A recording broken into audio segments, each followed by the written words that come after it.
Python download करने के लिए ऑफिशियल वेबसाइट पे चले जाना। ठीक है, ये हम्म पाइथन ORG। ठीक है, तो हम्म वही बता रहा था तुमको कि 2.x है 3.x है। ठीक है, तो अब 2.x हम्म का यूज़ नहीं होता है। ठीक है, तो पहले ये हम्म यूज़ होता था, तो पहले डिफरेंस पूछता था कि what is difference between 3.x and 2.x। ठीक है, तो हम्म अभी हम्म ये मोस्टली सारा 3.x में स्विच हो गया। ठीक है, हम्म। तो इसमें से 3.8.6 ज़्यादा स्टेबल है। ठीक है, तो तुम कोई थ्री भी पॉइंट 8.6 ये। ठीक है, हेलो हाँ मैम, रहने दो, अभी मेरा चल रहा है, नहीं चलेगा तो मैं करता हूँ, बोलता हूँ उनको। ठीक है। हाँ, हाँ, ये 3.8.6। 3.8.6 लिख लेते हैं। ऐसे अभी तुम प्रैक्टिस के लिए कोई भी यूज़ कर सकते हो। मेरे में इंस्टॉल है। 3 पॉइंट कौन सा इंस्टॉल है मेरे को पता नहीं, बट इंस्टॉल है मेरे में। अच्छा, हाँ, अभी कुछ भी यूज़ कर सकते हो जब मशीन लर्निंग लाइब्रेरी या फिर जो ज़ैंगो हो गया, तो वो कुछ कुछ लाइब्रेरी में दिक्कत होता है। ठीक है, हाँ तो हाँ ये थोड़ा स्टेबल है, तो मोस्टली ऐसे जो वर्जन यूज़ कर रहे हो ठीक है, वो सब पे काम करेगा। हम्म लेकिन कभी हम्म कभी वो अपग्रेड करना पड़ेगा, या फिर कुछ वर्जन्स कुछ लाइब्रेरीज के लिए वो मिसमैच होता है। ठीक है, तो यहाँ से तुम हम्म अपना जो भी इंस्टॉलर है तुम्हारा जो भी सपोर्ट करता है वो हम्म। डाउनलोड कर लेना। ठीक है, हाँ हाँ, तो अभी हम जुपिटर यूज़ करते हैं। ठीक है, लर्निंग के लिए ये जुपिटर हम्म, बेस्ट है। हाँ, पता है जुपिटर के बारे में भी।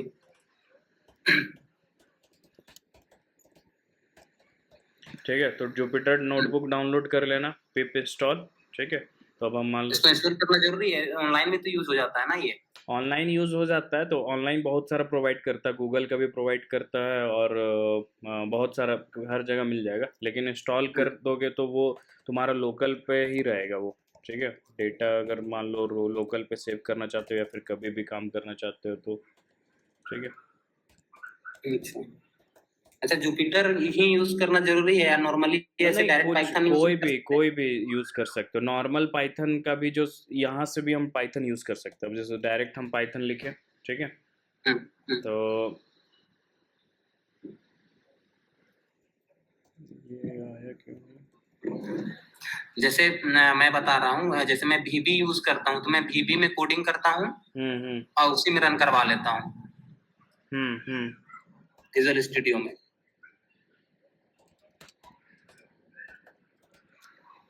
बट मेरे को वो पाईचाम इंस्टॉल करना है, तो मेरा नेट स्लो चलता है, तो इसमें डाउनलोड नहीं कर पाया हूँ पाईचाम। अच्छा, ठीक है, तो तुम देखो पाइथन डायरेक्टली भी यूज़ कर सकते हो। वो मेरा मैक है ना, तो इसीलिए हम वही सोचे कि क्यों नहीं चल रहा। हाँ, समझ रहा हूँ। रुक गया, हम दिखा दे रहा हूँ। वो पाइथन 3 लिखना पड़ेगा मुझे। ठीक है, तो ये हम्म पाइथन 3 लिखे। ठीक है, तो ये हम्म पाइथन तुम्हारा ये इंटरेक्टिव मोड में है। ठीक है, हम्म तो इसमें हम्म तुम डायरेक्ट, अब पाइथन इतना इजी है, ये देखो 2+3 हम्म डायरेक्टली करो। ठीक है, ये आ हम्म गया तुम्हारा। ठीक है, हम्म हम्म अब जैसे अब इस सी में हम लोग को इसी चीज़ को करने के लिए हम लोग को पहले फंक्शन डिफाइन करना पड़ता था, ऊपर में लाइब्रेरीज इंपोर्ट हम्म करना पड़ता था। ठीक है, तब जा करके हम लोग ये एडिशन या फिर कुछ कोई ऑपरेशंस कर पाते थे, है ना। हम्म अब इसमें डायरेक्ट लिखोगे डायरेक्ट चलेगा वो। हम्म ठीक है, तो अब देखो इससे भी तुम यूज़ कर सकते हो, लेकिन अब फॉर लूप रहेगा ना, तो इसमें थोड़ा प्रॉब्लम होता है। ठीक है, और फॉर लूप में ये क्या होगा कि अब ये ऐसे करके आएगा। ठीक है, तो तुमको फिर 4 स्पेस देना पड़ेगा। ठीक है, तो इसीलिए हम लोग ये यूज़ नहीं करते हैं।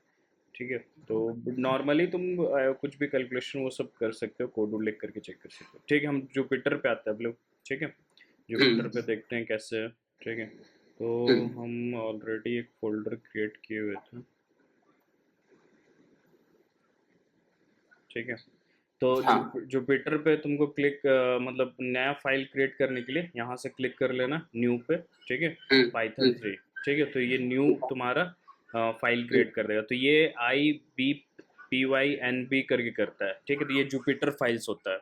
ठीक है, ठीक है। तो अनटाइटल्ड। हाँ, तो ये जुपिटर ही रीड कर सकता है, समझा। तुम इसको यहाँ ठीक है। पे जब यहाँ पे तुम एक्सपोर्ट भी कर सकते हो। ठीक है, हम्म ये फाइल्स में तुम इंपोर्ट भी कर सकते हो और यहाँ पे से तुम डाउनलोड एज अ जो भी करना चाहते हो पी फाइल HTML फाइल्स जो भी है, ठीक है, तो वो चेंज करके डाउनलोड कर सकते हो, ठीक है। अब पाइथन का यूज़ कहाँ कहाँ ये बता देते हैं तुमको, ठीक है। तो देखो AI ML में यूज़ होता है, ठीक है। अभी मोस्ट पॉपुलर मेरा यही है AI ML, ठीक है। तो अभी ये जो पाइथन है देखो AI ML, ठीक है, ये अभी मोस्ट पॉपुलर इसी के कारण, ये सबसे ज़्यादा पॉपुलर है AI ML के कारण, मशीन लर्निंग के कारण मशीन पता है। लर्निंग और AI के कारण, ठीक है। और ऑटोमेशंस जो हम लोग सपोज करो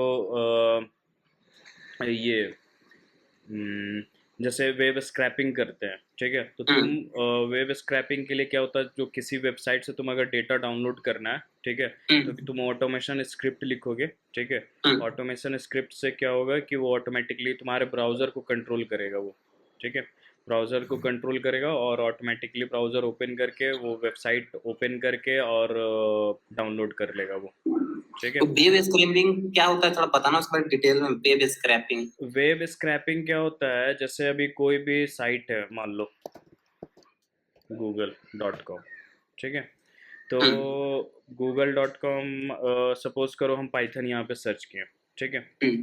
अब इसमें से हम कोई भी मान लो साइट चले गए, ठीक है, ये मान लो साइट है, ठीक है। अब इसका जो डॉक्यूमेंटेशन है, ठीक है, ये सारा डेटा को हमको फेच करना है, मतलब सारा डेटा मुझे चाहिए, ठीक है। तो बहुत सारा वेबसाइट लीगल होता है, बहुत सारा वेबसाइट इलीगल होता है, मतलब ये प्रोवाइड नहीं करता है कि तुम वेब स्क्रैपिंग करो। प्रोप्राइटरी होते हैं बहुत सारा, अनप्रोप्राइटरी मतलब कॉपीराइट हाँ वाली के सिस्टम हाँ, ऐसा। तो बहुत सारा वेबसाइट मतलब डायरेक्टली वो ये कर देता है कि तुम वेब स्क्रैपिंग मेरे साइट्स पे नहीं कर सकते हो, ठीक है। तो अगर तुम स्टॉक का देखोगे, अभी जैसे स्टॉक का अच्छा, एग्जांपल ले लो। जैसे कभी कभी कोई क्वेश्चन को हम कॉपी करना चाहते हैं तो वो नहीं होता है, ऐसा हाँ कुछ। हाँ, वो तो अपना रिस्ट्रिक्शन वो लोग लगा देता है, ठीक है। अब अच्छा। सपोज करो कि हमको स्टॉक का डेटा या मान लो न्यूज़ का डेटा, ठीक है, कोई भी जैसे सपोज करो ये स्टॉक का डेटा है, ठीक है। तो स्टॉक का डेटा तुम जानते हो फ्रिक्वेंटली हर एक आवर या फिर हर एक मिनट वो चेंज हो जाता है, ठीक है। हर एक मिनट चेंज होता है, हर एक सेकंड चेंज होता है, ठीक है। तो स्टॉक का डेटा को हम लोग को सपोज करो हमको डेटाबेस में डालना है, या फिर हम कोई एप्लीकेशन बना रहे हैं जिससे हम लोग फिर स्टॉक का डेटा को यूज़ करके हम लोग कोई और भी एप्लीकेशंस क्रिएट कर सकते हैं, ठीक है। तो वेब स्क्रैपिंग के थ्रू क्या करेगा वो कि ये ब्राउज़र तुम्हारा क्रोम को कंट्रोल करेगा, ठीक है, ये ब्राउज़र को ओपन करेगा, ठीक है। ओपन करने के बाद क्या होगा कि ये तुम देखो, अभी हम थोड़ा सा खाली ओवरव्यू बता दे रहे हैं तुमको, ठीक है। तो ये देखो यहाँ पे तुमको डेटा दिख रहा है, हाँ। ठीक है। तो जितना भी डेटा है सारा HTML फॉर्मेट में होता है, हाँ। ठीक है, मतलब सारा HTML में तुमको सारा डेटा मिल जाएगा यहाँ पे इसी इस कोड में, ठीक है। तो अब क्या हम लोग एक्सपाथ के थ्रू ये डेटा को हम लोग फेच करते हैं, ठीक है। अब एक्सपाथ हम तुमको बता देते हैं कैसे लिखते हैं, ठीक है। सपोज करो यहाँ से तुम डायरेक्टली भी कॉपी कर सकते हो, कुछ सिंपल एक्सपाथ भी देता है, तुम यहाँ पे ये देखो डायरेक्टली मेरा सेलेक्ट हो गया, ठीक है।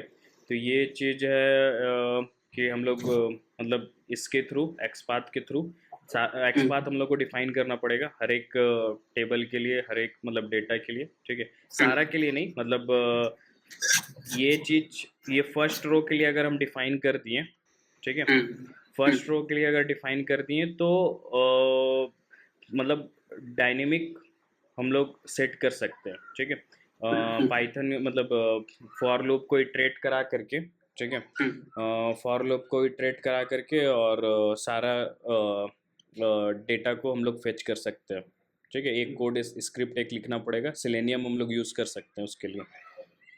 सेलेनियम क्या होता है?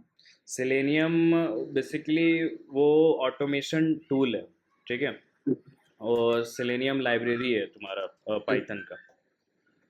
अच्छा, एक लाइब्रेरी है, ठीक है, हम्म, पांडा टाइप के। हाँ, पांडा टाइप से ये लाइब्रेरी है, ओके। ठीक है। तो ये सेलेनियम क्या है कि तुम्हारा जावा में भी सपोर्ट करता है, ठीक है, जावा में भी है और तुम्हारा पाइथन में भी है।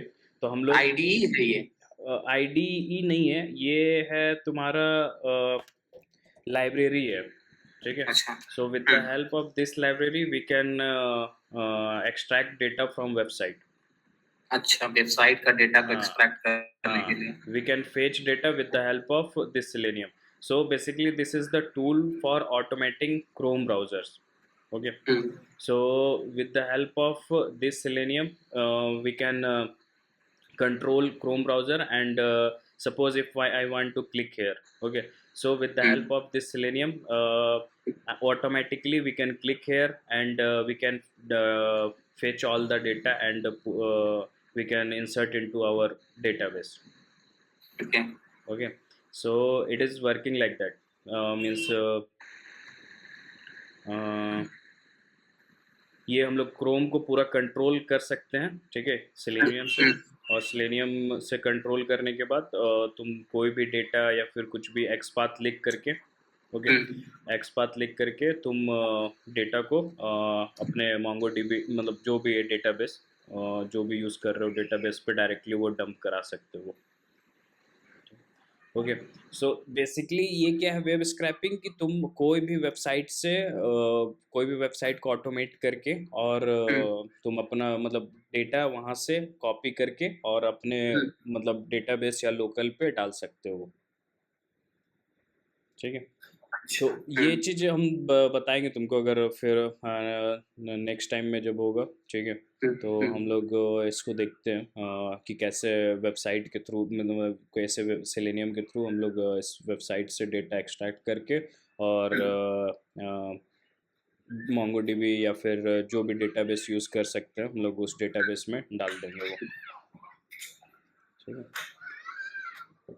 तो अब आते हैं हम लोग इस पे तो ये ऑटोमेशंस हो गया। तो अब ये टेस्टिंग के लिए भी हम लोग यूज़ कर सकते हैं। तो अब देखो, web development, website application development है, ओके। सो जो भी हम लोग वेबसाइट मतलब वेब एप्लीकेशंस अब इसके लिए हम लोग जैंगो यूज़ करते हैं, ओके। जैंगो है पाइथन का फ्रेमवर्क है, ओके। तो ये फ्रेमवर्क के through we can design any type of websites,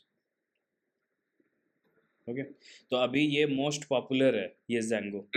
अब इससे अभी क्या है मतलब जितना तुम्हारा नेटफ्लिक्स है, ठीक है, नेटफ्लिक्स हो गया, बहुत सारा यूट्यूब हो गया, तो ये मोस्टली जैंगो यूज़ करके बना हुआ है। तो अपन अभी जेंगो पे ही पढ़ेंगे। हाँ, अगर तुमको वेबसाइट डेवलपमेंट में अगर if you interested in full stack, तो तुम जैंगो करना ही पड़ेगा। अभी ये बहुत डिमांड में है जैंगो, ठीक है। ठीक है। जैंगो प्लस रिएक्ट जेएस, ठीक है। रिएक्ट जेएस ये मतलब बहुत ज़्यादा मतलब इसका कॉम्बिनेशन अच्छा है, तो अच्छा, ये मोस्ट, पाइथन का फ्रेमवर्क है ना ये? हाँ, पाइथन का फ्रेमवर्क है जैंगो, ठीक है। ये हो गया जैंगो।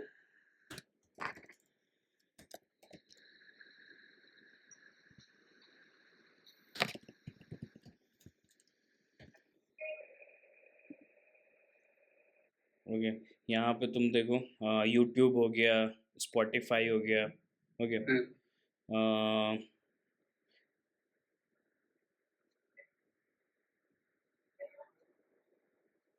हाँ, स्पॉटिफाई, यूट्यूब, ओके। तो ये सब सारा जैंगो में बना हुआ है। अभी सारा चीज़ ये लोग चेंज कर दिया, अब सब जैंगो में ही कन्वर्ट कर दिया, सब पाइथन ही मोस्टली यूज़ कर रहा है। प्रॉब्लम क्या हो रहा है ना कि अब सारा चीज़ है तुम्हारा अब मशीन लर्निंग है, okay.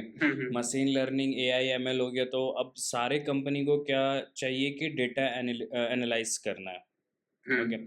So if they are using some application for different language, and if they are using for analysis, they will use python, ठीक है।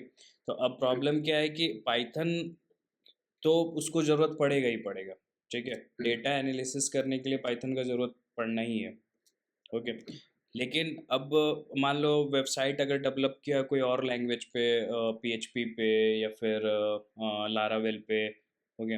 तो कोई भी और लैंग्वेज पे, तो अब क्या सारे कंपनी को ज़रूरत है कि डेटा एनालिसिस लगाना ही है, ठीक है। तो अब चाहता है कि सब की एक सिंगल लैंग्वेज पे हो, ओके। सो तो अब इजी भी है सिंगल लैंग्वेज पे रहेगा तो, ओके।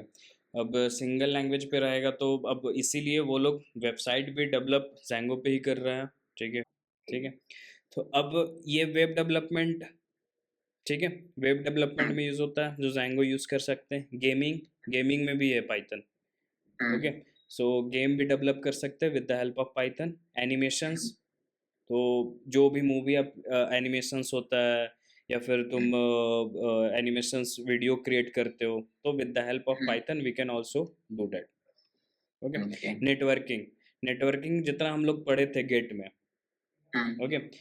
गेट में नेटवर्किंग पढ़े थे, आईपी एड्रेसेस से हम लोग सर्वर को कनेक्ट करते हैं, कम्युनिकेट करते हैं, ओके। सो तो पाइथन यहाँ भी काम करता है। तो Python with the help of, हाँ, नेटवर्किंग फील्ड में क्या यूज़ है कि डेटा ट्रांसफ़र करना, ओके। कोई एरर है नेटवर्क में वो डिटेक्ट करना, ओके। कुछ मतलब कोई इनक्रिप्शन करना, डेटा का इनक्रिप्शन करना, तो ये नेटवर्किंग में भी यूज़ होता है, ओके। तो और डेस्कटॉप एप्लीकेशन जो हम लोग नॉर्मली जो डेस्कटॉप में यूज़ करते हैं, विंडोज़ एप्लीकेशन जितना भी होता है, ठीक है, तो वो विंडोज़ एप्लीकेशन हम लोग क्रिएट कर सकते हैं पाइथन के हेल्प से। एक चीज है देखो, जैसे कि मान के चलो अभी अपन जियो टीवी यूज करते हैं, ठीक है। तो जियो टीवी इन लैपटॉप में यूज करते हैं तो डायरेक्ट इंटरनेट से ओपन हो जाता है क्रोम में, हाँ, लेकिन वही फीचर्स को अगर अपन ऑन कर रहे हैं मोबाइल के लिए तो फिर उसको कन्वर्ट कर दिया जाता है ना ऐप में, हाँ। एंड्रॉइड ऐप में तो अब या देखो, iOS ऐप। अब क्या है इसमें, ओके। अब तुम एक एप्लीकेशन बनाए हो, वेब एप्लीकेशन एक बनाए हो, हाँ। ओके। एक तुम मोबाइल एप्लीकेशन बनाए हो, ओके। तो अब क्या है कि, और जो सर्वर है, सर्वर एक सिंगल है, ठीक है। जो वीडियो स्ट्रीम जहाँ पे हो रहा है वो एक सिंगल सर्वर है, लेकिन तुम्हारा डिवाइसेस अलग अलग है, हाँ हाँ ओके। मतलब क्लाइंट अलग अलग है, एक वेबसाइट है क्लाइंट और एक तुम्हारा मोबाइल है क्लाइंट, हाँ, मोबाइल एप्लीकेशन। ओके। तो अब हम तुमको अभी बताए थे एपीआई के थ्रू हम लोग डेटा सेंड और रिसीव करते हैं, ओके। सो अब क्या है, मोबाइल में जो एप्लीकेशन है, मोबाइल एप्लीकेशन वो जावा पे है, वेब में जो बना हुआ वो पीएचपी या लारावेल दूसरा लैंग्वेजेस पे है, कोई भी लैंग्वेज पे, okay.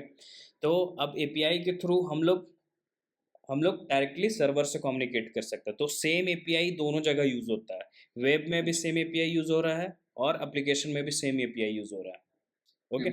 with the help of API, this application can communicate to the server, okay. तो ओके। अब ये जो एपीआई सिंगल है मेरा, ओके। एपीआई जो कोड है, एपीआई का जो कोड लिखा हुआ है वो एक सिंगल कोड है, ओके। बट उस कोड को हम लोग डिफरेंट डिफरेंट लैंग्वेजेस के लिए यूज कर सकते हैं, ठीक है। कोई भी लैंग्वेज, कोई भी डिफरेंट लैंग्वेज के बीच में कम्युनिकेशन वो इस्टेब्लिश कर लेगा, ओके। तो जेएसएन में ट्रांसफ़र करेंगे डेटा और सर्वर उसको रिसीव करेगा और रिस्पॉन्स में स्ट्रीमिंग कर देगा, ओके। तो अब क्या होता है कि जो मोबाइल में जो भी हम लोग मोबाइल में जो भी स्ट्रीमिंग होता है, तो एक बार कनेक्शन इस्टेब्लिश होता है सर्वर पे, ओके, कि सर्वर पे क्या आ जाएगा कि okay this device is connected, okay. So I have to send data regularly in this device. तो तुमको पता है कि जो वीडियो स्ट्रीमिंग होता है तो पैकेट्स में डेटा सेंड करता है सर क्लाइंट को, तो किसी को भी भेजना है तो वो पैकेट्स में सेंड करता है। तो यहाँ पे ये जो है क्लाइंट है वो रेडी है एक्सेप्ट करने के लिए, ओके। और सर्वर है वो रेडी है सेंड करने के लिए, ओके। तो सर्वर सेंड करते जाता है डेटा और क्लाइंट उसको रिसीव करते जाता है और तुम्हारे डिस्प्ले में वो डिस्प्ले होते जाता है, ओके। तो तुम चाहे वेब एप्लीकेशंस पे वो एप्लीकेशन डेवलप किए हो, चाहे मोबाइल एप्लीकेशंस पे, वो सेम सर्वर को कम्युनिकेट करेगा और सेम सर्वर वो डेटा पब्लिश करते जाएगा, ओके। ये चीज़ क्लियर हो गया? हाँ। ओके। अब डेटा साइंस क्या है? डेटा साइंस जो हम लोग एनालिटिक्स के लिए यूज़ करते हैं, कोई भी डेटा को हम लोग सपोज करो एनालाइज करना है।